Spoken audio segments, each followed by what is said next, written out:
NDA கூட்டணிக்கு வரல அப்படின்னா விஜய் ஒரு பூஜ்யம் அப்படின்னு தமிழிசை சவுந்தரராஜன் இல்லை அக்கா தமிழிசை அவர்கள் நிறைய சமீப காலமாக நிறைய எங்களுடைய கட்சியை பற்றி பேசிட்டு இருக்காங்க. நான் ஒரே ஒரு 25 வருஷமா இருக்கிறவங்க இதுவரை மக்களை சந்தித்து அவருடைய தொகுதியில் இந்த தொகுதியில் நான் எம்எல்ஏ ஆவேன் அப்படின்னு ஒரு தொகுதி இருக்காங்க. தினமும் காலையில் எந்திரிச்சால் நாங்கள் கூட்டணியில் வர வேண்டும் நாங்களும் 6 மாதமாக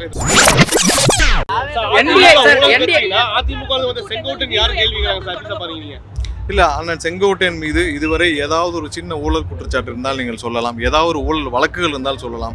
எங்கள் கட்சியில் எங்களுடைய தலைவருடன் பயணிப்பவர்கள், எங்களுடைய தலைவர் போனான்னா அன்னைக்கு சொன்ன மாதிரி தான் அவர் தலைவருடன் பயணிப்பவர்கள் அவரை மாதிரியே இருக்க வேண்டும் என்பதுதான் எங்களுடைய தலைவருடைய வேண்டுகோள். அப்படி இருப்பவர்கள் மட்டும்தான் எங்களோட தலைவரோட பயணிக்க முடியும். என்டிஏ கூட்டணிக்கு வரல அப்படின்னா விஜய் ஒரு பூஜ்யம் அப்படின்னு தமிழிசை சவுந்தரராஜன் இல்ல அக்கா தமிழிசை அவர்கள் நிறைய சமீப காலமாக நிறைய எங்களுடைய கட்சியை பற்றி பேசிட்டு இருக்காங்க. நான் ஒரே ஒரு கருத்தை மட்டும் நான் சொல்லிக்கிட்டு முடிச்சுக்கணும்னு பார்க்குறேன் தமிழிசை அக்கா பற்றி. ஏன்னா 25 வருஷமா அக்கா வந்து அரசியல் இருக்காங்க. இதுவரை அவங்க எந்த தொகுதியிலே அவங்க வந்து நிற்கிறாங்க, இது ஒரு ஒரு ஒரு ஒரு ஒரு ஒரு உதாரணமே போதும் ஒட்டுமொத்த அந்த கட்சி எப்படி இருக்குன்ட்டு. அவங்களுக்கு சொந்தமாக ஒரு தொகுதி இருக்கா? இல்லை. 25 வருஷமா இருக்கிறவங்க இதுவரை மக்களை சந்தித்து அவருடைய தொகுதியில் இந்த தொகுதியில் நான் எம்எல்ஏ ஆவேன் அப்படின்னு ஒரு தொகுதி இருக்கா? ஒரு நாள் தூத்துக்குடி, ஒரு நாள் விருகம்பாக்கம், ஒரு நாள் வேளச்சேரி நின்றுட்டு இருக்காங்க. இப்படிலாம் இல்லாமல் மக்களை சந்தித்து மக்களுடன் இருந்து மக்கள் மீது நம்பிக்கை வைத்து அவர்கள் வேலை செய்தாலே போதும், மக்கள் அவர்கள் ஏற்றுக்கொள்வார்கள். தினமும் காலையில் எந்திரிச்சால் நாங்கள் கூட்டணியில் வர வேண்டும் நாங்களும் 6 மாதமாக இதற்கு பதில் சொல்லிவிட்டோம்.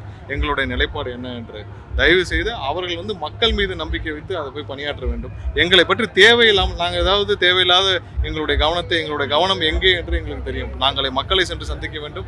திமுக தான் எங்களுடைய தமிழகத்துடைய அரசியல் எதிரி. அவர்களை எங்கெங்கே நாங்கள் மக்களிடம் எக்ஸ்போஸ் பண்ணுவோம் அதை பண்ணிட்டு இருக்கோம். தேவையில்லாமல் எங்களை பற்றி பேச வேண்டாம் என்பது எங்களுடைய தாழ்மை. கூட்டணி குறித்து பேசினா டெல்லியில இருந்து கண்காணிக்கிறாங்க அப்படின்னு உங்க கட்சியினுடைய ஒருங்கிணைப்பாளர் வந்து பேசியிருக்காரு. என்ன நடக்குது? டெல்லியில இருந்து ஏதோ அழுத்தம் இருக்கா, இல்ல உங்களுக்கு கூட்டணியில யாரும் வரவிடாத அளவுக்கான சில சூழ்ச்சிகள் நடக்குது? எல்லாருக்கும், அதாவது கூட்டணியில் நாங்கள், ஏன்னா எங்களுக்கு இருக்கிற மக்கள் செல்வாக்கு இந்தியாவில் யாருக்குமே கிடையாது. நாங்கள் கூட்டணியில் வர வேண்டும் என்பது எல்லாருடைய விருப்பம். இன்னைக்கு 2 நாளாக பத்திரிகையில் சொல்லிட்டு வரீங்க, அவருடன் கூட்டணி இவருடன் கூட்டணி, நாங்கள் யாருடன் கூட்டணி இருக்கிறோம் என்று அவர்களே ஒரு யூகத்தில் சொல்லிட்டு இருக்கீங்க. அது எதுவும் உண்மை இல்லை.